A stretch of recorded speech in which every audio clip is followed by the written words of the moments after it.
Welcome to Practical Access. I'm Lisa Dieker. And I'm Rebecca Hines. And Lisa, today's a good topic for us because we're still on this whole, these are a few of my favorite things. I hate to say it, she's going to sing it. I don't know. Trust me, I will not. I like our audience too much for that. Today's topic is something that we both have experience with. I can't wait to hear your take. Yeah, so we're going to talk a little bit just about maybe the privilege and some advice for the field in working with doctoral students. I know it's one of the things we both find a lot of joy in. They may not find as much joy in it as we do. They may not see the joy all the time. But it really is fun. And so, I don't know, I've been at UCF a long time. We won't even say how long, but you've been here a little longer. I have. And we both have seen a creation of a PhD program. And I don't know about you, but I got my doctorate from a program that had been around for 100 years. And so to be a part of something that's been new in the last 20 has really been fun to think differently about what we're doing. Yeah, I think it's exciting. I think the exciting part is knowing that you are helping prepare people who will be preparing the next generation of teachers and scholars. Yeah. And that is really exciting. And for anybody who's not really sure what a PhD program looks like, Lisa, give them an idea of who goes into a PhD. Yeah, it's funny. I get a lot of calls. I'd like to get a PhD, but I'd like to do it from home on Zoom every Wednesday. And I'm like, well, then you probably don't want a PhD. It's not ours. Yeah. Well, or I don't think it's a PhD in general. I mean, I think a really strong PhD program is about having a doctorate in philosophy of your field. So it's deep immersion.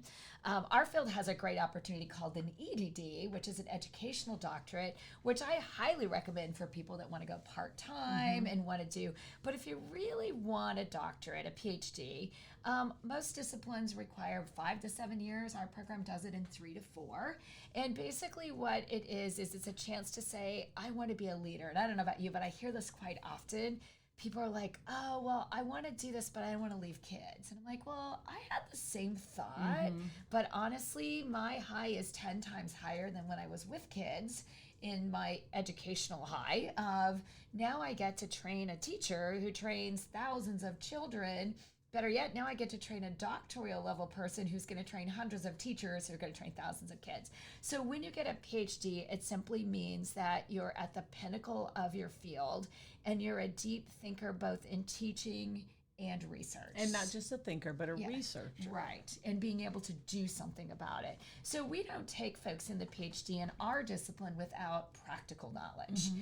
Usually it's 3 years. If somebody wants you to do it without practical knowledge, we would not recommend it.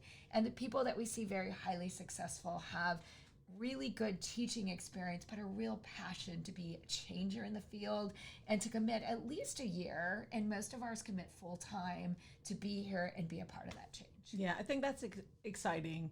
It's really the best thing about having doctoral students as a faculty member is you get fresh ideas every year, new ideas, new teammates, new energy. Yeah, and I think that there's 2 things about the doctoral here, not really promoting it, but having the field think about it.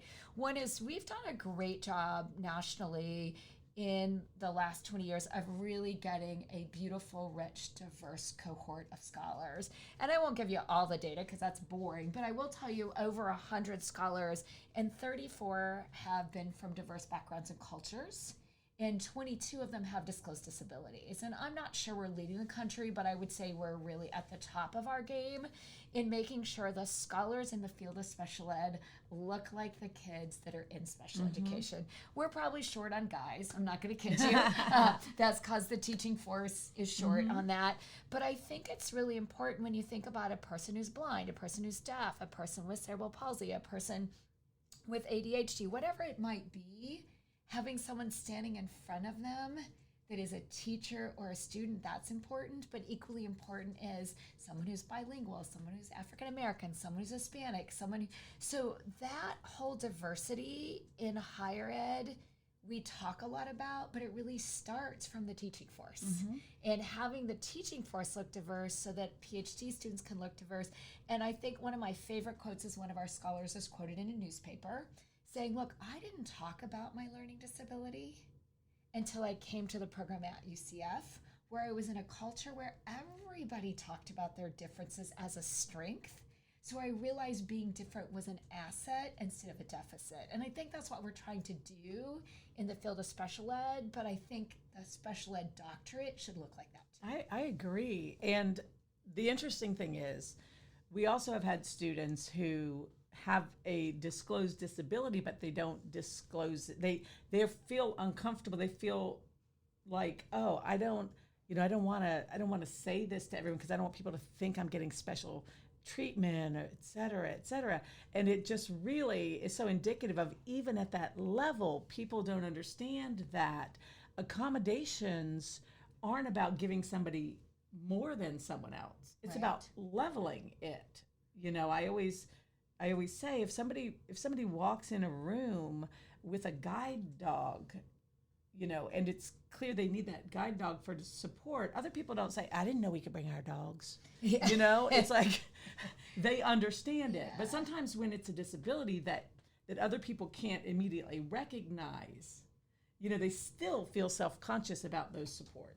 Well, and I love that comment, because one of the things I do want to remind our listeners, as you move up in the level, if you do have a disclosed disability, remember college is a privilege, not a right.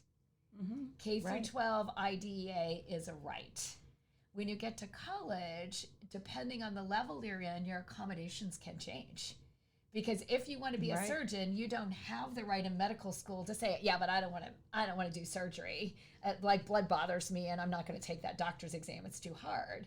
Like, you don't have that privilege for that level of modification. Right. And I think that's something that often people don't understand. And then like, but I have a disability. I'm like, yes, you do, but there's still a threshold. And the PhD is the highest level. Only about 1% of people in the world go to that level. But shouldn't that 1% reflect the rest of society? Right. And I think in special ed, we have done that well here.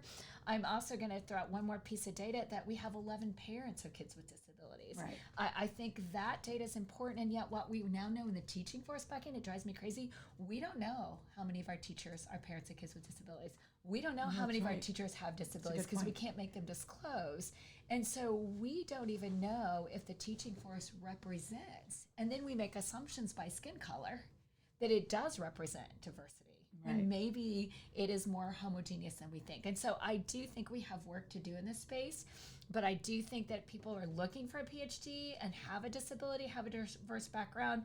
Not only do we want you to think about it, but we want you to be sure you're represented in the great, beautiful culture that we have in special education.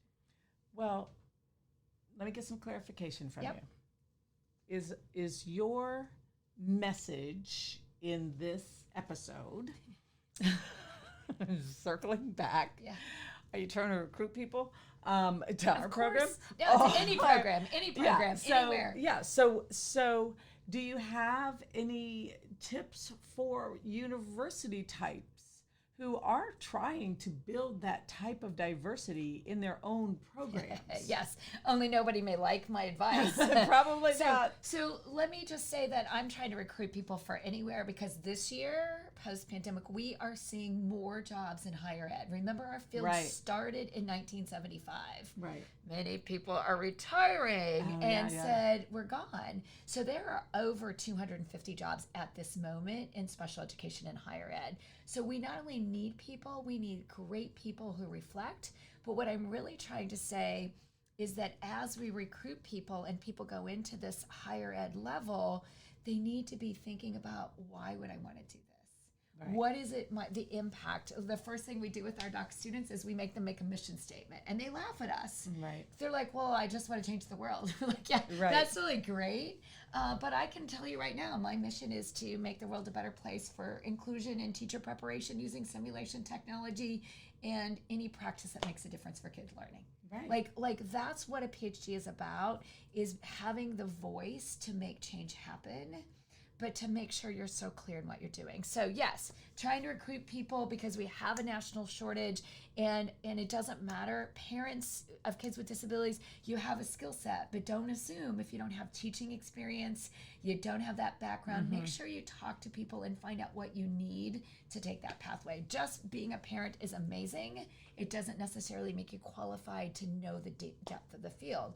Just being a teacher, doesn't mean you have this expertise in special ed, because we do have a bag of expertise that we need to celebrate and also reflect in the PhD program. Yeah, and I think that circling back to what you said in the beginning about different types of programs, because the EDD is for someone who is not as interested in diving into a specific research agenda. Yep. And I kind of want to close with reminding anyone who's thought about getting a PhD that, consider an EDD unless you really want to be an expert, including an expert researcher, because we do need more research also in this profession. And I feel like so many times people are either in one side or the other. It's like, okay, I want to be just a clinical researcher, or I just want to train teachers. And they're two really different things.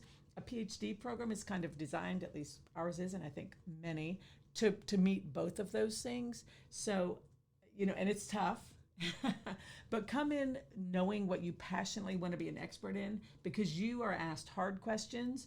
You are expected to have research behind your opinions. It's not just, hey, I did this one time, even though that's what Lisa and I talk about all the time.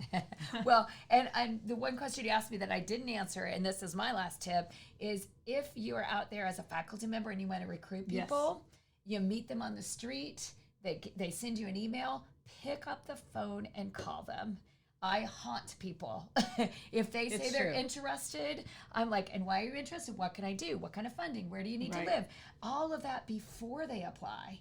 Because then not only will they apply, but I know a lot about what they need if they were to come.